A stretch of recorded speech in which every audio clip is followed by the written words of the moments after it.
Hello guys, welcome back to another video. In this video, I'm going to be going over the top 3 things that I feel people don't really do enough or that are undervalued in the health and fitness space. We're going to be going over some of these hidden things that people, they're not really hidden, but some of these topics and training methods and tools that people just don't really use. I feel like they're underutilized or underappreciated, and a lot of people need them for training to succeed. So without a further ado, let's get into the video. Alright guys, so when we're talking about these top 3 things that a lot of us aren't doing enough of or doing at all, the first one would be stretching. If you guys have seen it in my older videos, you guys will know I'm a big proponent of stretching. A lot of us don't stretch enough. A lot of us don't fully understand what stretching does, what stretching is, and we think it's a waste of time. When we are stretching, I always say I like to compare stretching to regular training. If you're willing to do bicep curls, why won't you be willing to stretch? When you're stretching, you're training your muscles and you're making them larger the same way that you're doing when you're doing a bicep curl. I like to think about it when I'm doing hamstring curls. That's even easier. When I do a hamstring curl, I'm training the thickness of the muscle. I'm creating tears on the muscle that expand the thickness, make it thicker. They enhance the strength over that range of movement where I'm curling. Or Nordic curls, which is when you use your body weight, which you can also use if you don't have weights. Nordic curls, I curl my body weight on my hamstring, and that increases the strength on that axis. That type of what would it be? It'd be that curling strength here, because you're pulling up your body. You're pulling your body up, and it creates the specific type of power. But when you're doing stretching, you're also training and you're also creating tears in your muscle that increase the amount of muscle you have in total, which people don't really realize. The only difference is that instead of training the thickness and that type of power in the muscle, you're training the length of the muscle. So you're getting a longer muscle. Your muscle gets longer, which then when you train for thickness anyways, it'll be better because you have more muscle there, so you'll have bigger looking muscle. So if you have a really stretched out bicep and you stretch your bicep, you do certain stretches to stretch out your bicep, then when you train your bicep the normal way, you'll have more muscle there to train, so your muscles will get thicker, bigger, and stronger. And in general, people who do stretch are stronger in the gym, more explosive. They don't have any movement issues, because a lot of people, when they're doing certain training, they have a lot of movement issues. They move a certain way and it hurts. And when you're doing squats, a good example would be squats. If you're doing squats or deadlifts, you put a lot of pressure on your spine. But if you train and you do flexibility work on your spine, like I do, I like to do like back bends. I feel like that really assists me with doing squats and doing deadlifts and all that other stuff, because I build a nice length. My back, the muscles in my back get stretched out. So instead of me, when I'm doing a squat, when I lean a little forward, my back feeling like it can't lean any forward, and that's being like what's it called? It's being the limiting factor. That's the word I'm looking for. The limiting factor in my training. The limiting factor in my training, instead of being that, would be the strength of my legs or my quads, and I could push myself harder and I could really get the desired effect from my workout. And when I do train my back too, since there's more muscle there, my back looks wider on top of looking thicker, and that's very, very important. Preventing injury, thickness. A lot of people, there's a study that was done where people saw that if you did stretching, you were less likely to push yourself as hard in training, because you tire yourself out during stretching a little bit. And if this is true, there's been other studies that have counteracted this, but if this were to be true, we've only found marginal reductions in overall strength. And the overall benefits that you get from stretching are much, much higher than the benefits that you get from not stretching. And people, I feel like if you stretch, there's been shown to have injury prevention. And that's much better that you train at 90% than you train and then you'd injure yourself and then you can't train at all. It makes more sense to train that way. It also makes more sense to train if you really want to train 100% and you're not really too worried about it, and you're doing a relatively safe movement, like let's say supinated bicep curl, or your preacher curl. Preacher curl is even more safe than regular curl. Then what you could do is not stretch and push yourself a little harder. And in those scenarios, you stretch in the morning, like I do. Sometimes I do that, where I just stretch in the morning and instead of stretching in the afternoon. If it looks like I'm looking away, guys, I have to always be adjusting this camera to make sure it works. Got my setup a little different. So you could still not stretch, just stretch at a different time of the day, and then you get the maximum energy because you get to rest and whatever fatigue that you build up. Lactic acid, which is what causes you to feel that little, like that tired, burning feeling, like you don't feel like you can't really push your muscles anymore.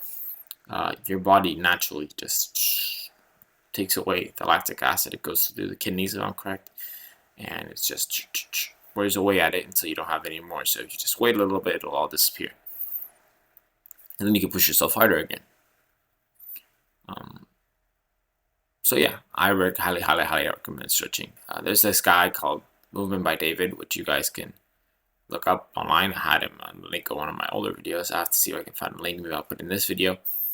And I highly recommend watching his videos if you want to learn anything more about flexibility, because flexibility training is very, very, very important if you want to make it big and train for a long period of time without any injuries and get really, really strong. You have to be flexible. You can look at all the top powerlifters; they all do stretching, and if they didn't, they'd all be very injured, and then they wouldn't be able to train at all. Now, the second most important thing here that I like to mention, not the second. This is actually in any order. This is just like my list of the top 3 things. Is sleep. Enough of us. There's not enough of us to sleep. We don't sleep enough.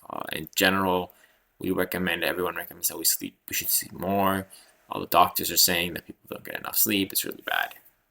People in general recommend 8 hours to sleep, but what you look at when you look at professional athletes, they do it a smart way. For example, I like to look at Ronaldo, how he sleeps about how much time was it? It was 1.5 hours, 6 hours, and then when he actually trains afterwards, he sleeps another 1.5 hours. If you look at one of the most famous UFC fighters, Habib, he trains, sleeps about 6 hours at night, and then he trains, he sleeps like another 1.5, 2 hours. 1.5, 3 hours after. So he sleeps in the middle of the day, and then he trains again later in the afternoon. The reason people do this is because we sleep in cycles. What's really important is that in general, we average out 7.5 hours of sleep because we sleep in 90-minute cycles. People say 8 hours of sleep because it usually takes people about 15 minutes to fall asleep and 15 minutes to wake up. But if you really, really play it the way it's supposed to be done, and you fall asleep quick. I fall asleep quick. You don't really need 8 hours. You could be fine on 7 hours, 40 minutes, 7 hours, 35 minutes, because I fall asleep like a rock. Just instantly fall asleep. Or what you could do is also something that I do is that I sleep 6 hours, and then in the middle of the day after I'm done doing my stretching and I'm a little sore, I take a quick power nap, 1.5 hours. And since I wake up super early in the morning, then my body has a chance to recover. Remember, your body only builds muscle and recovers when you're asleep. Your muscles don't recover when you're awake. So if you don't sleep, your muscles slowly get torn more and more until there's nothing there. Or your body just forces itself to go to sleep because your melatonin is so high. Melatonin is so high that you just fall asleep. And you can't really do anything about that. So yeah, try to focus on the 90-minute cycles. Most important cycles are typically considered to be REM and deep sleep. The first few minutes of your cycle typically aren't nearly as important, but I'd prioritize to do it like that, and you guys can look up the different types of cycles. So I'll explain it. We start at light sleep. We do that about 30-ish minutes, then we do about 30-ish minutes, more or less. It's more or less equal, of deep sleep, and then 30-ish minutes of REM sleep. REM sleep is when we're dreaming. Deep sleep is also a very important stage of recovery. Light sleep is the least important stage, as we aren't still fully asleep, and we're prone to be easily woken up when we're in light sleep. So we want to prioritize deep sleep and REM sleep, and we go through all these cycles every single time we're asleep. So when you're sleeping all throughout the night, you're constantly in this process of almost waking up when you hit light sleep, going back into deep sleep, and then going into a dream, and then repeat. And you have probably the whole time that you're asleep in total somewhere around 6-ish dreams, 6, 5, 6, sometimes 7 dreams. It all really depends on how many sleep cycles you go through. So you can take a lot of dreams, and it's pretty interesting. People don't remember all their dreams because it's hard to remember them, but you have a lot of them while you're asleep. Now, the final thing that I always recommend that a lot of people don't really know of or use is meditation. I always meditate every morning. It helps keep me focused, and I do this thing where I put a recording tape. So I do every month. I have this tape. I record whatever my goals are. If you have any goals and besides fitness, you can put them there too.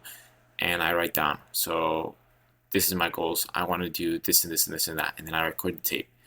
And I put some Baroque music behind it, so it calms me down, and I get into alpha delta, which is a series where your brain goes on different wavelengths. When you get to alpha delta, that's the type of wavelength right before you're going to go to sleep, which is also very important. Sleep is generally important, so I recommend you guys go and study that since I don't have enough time to fully cover sleep. I might have actually make another video in the future where I just go all into sleep, and I go through all the different wavelengths, do that.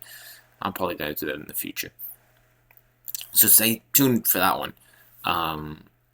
But yeah, so when your brain gets into alpha delta, it's the stage right before sleep, and you typically get into that when you're in meditation. So you always have to calm yourself down. And Baroque music has been proven to be the type of sounds that keep us in alpha delta the longest, and it's the easiest way to get us into alpha delta. And our body learns the fastest at this rate, at this type of brain waves or whatever, and absorbs the knowledge the best. So better to have it like that and to have it any other way, since you're trying to really remember what you're telling yourself in this tape. So I tell myself in this tape, I am going to be, let's say, the best soccer player in the world. So I'm going to be the best soccer player in the world. I am going to be the best soccer player in the world. No, I actually say it the other way. I say you will be the best soccer player in the world, because you're talking to yourself. You say you, it's more likely for it to really stick. So say you are going to be the best soccer player in the world. You are going to be the best soccer player in the world. You are going to be the best soccer player in the world. And slowly but surely, you say it like that rhythmic tone with Baroque music behind it. You make your tape, whichever Baroque music you like, and it really helps in the morning when you listen to that tape and you meditate. I usually have my tape about 20 minutes long. You could have less and more. I recommend at least 5 minutes, and it gets your mind set on it. And when you're repeating it, you want to repeat it about 5 times, whatever goal you have. And I always try to give myself at least a 30-second window at the beginning, so I start to get into that nice meditative zone before I start saying anything. So I always put 30 seconds of either me saying something that tries to calm me down before I say any of these affirmations, because that's really what it are. It's just self-affirmating yourself. What are you going to do? What are you going to do? That's what I'm going to do. That's what I'm going to do. And then when you're listening to it, you really want to focus on the words and what you're saying. And you tell yourself in your brain what it is. Or you could just not, because most of it when you're in alpha delta gets into your subconscious, because your brain has 2 levels. It has the conscious and the subconscious. Subconscious is your instinct. Like natural humans, we all have instincts. And then the conscious is what you do consciously. You're thinking about it. It's all really interesting.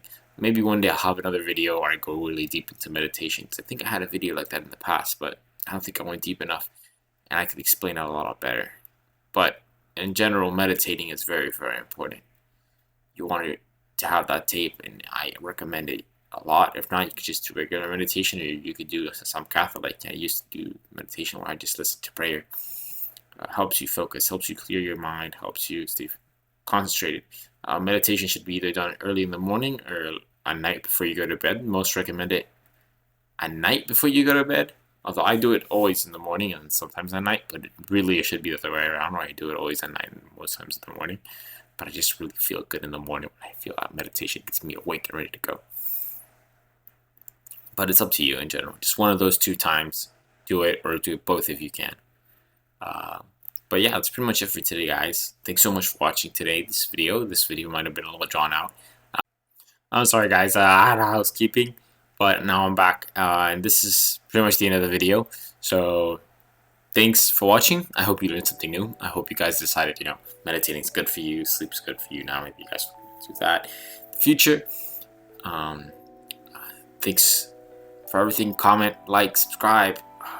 Please let me know what you want to see in the future, and I'll make sure to do that. And I'll catch you guys in the next one. Bye bye.